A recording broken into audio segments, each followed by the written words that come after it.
வாழ்க தமிழ், வாழ்க உலகத்தார்.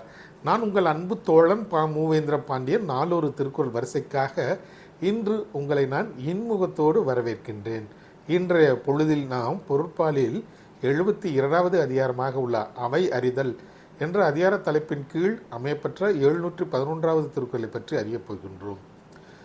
அவை அறிதல் என்பதற்கு அவையோரின் தன்மையினை அறிந்து பேசுதல் என்ற பொருளில் இந்த அதிகாரத்தின் தலைப்பு அமையப்பெற்றுள்ளது. இப்பொழுது நாம் 711வது திருக்குறள் என்னவென்பதை காண்போம். அவையறிந்து ஆராய்ந்து சொல்லுக சொல்லின் தொகையறிந்த தூய்மையவர். அவையறிந்து ஆராய்ந்து சொல்லுக சொல்லின் தொகையறிந்த தூய்மையவர். இத்திருக்குறளுக்கான பொருள் என்னவென்பதை இப்போது நாம் காண்போம். சொல்லின் சிறப்பை உணர்ந்தவர்கள் அவையில் கூடியுள்ளோரின் தன்மையினை நன்கு ஆராய்ந்து அதற்கு பிறகே ஒரு சொல்லை சொல்ல வேண்டும் என்பது இத்திருக்குறளுக்கான பொருளாகும்.